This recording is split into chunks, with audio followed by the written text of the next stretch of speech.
He's the chief pathologist of Lagos State, and he leads a team of doctors who, next to morticians, many feel have the world's most morbid job. Here you have the morgue, the private establishment. If we have to do an autopsy, bodies are rolled in through that door into the autopsy room. We do the autopsy and the bodies go back. Obafunwa and his team are responsible for making sure the more than 100 victims of last month's tragedy are properly identified and reunited with their loved ones. The volume of work is overwhelming.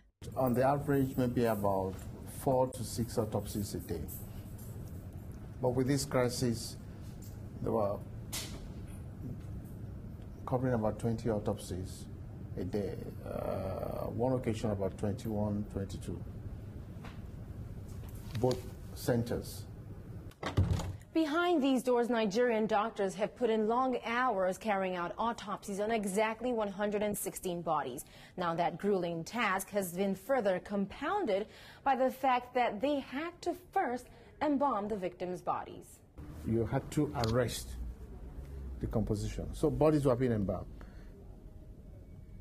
meaning that we now had to conduct autopsies on embalmed bodies as opposed to fresh bodies, which makes it more difficult, not just in terms of physical demands, but also in terms of the rather toxic atmosphere. Officials are now preparing autopsy reports.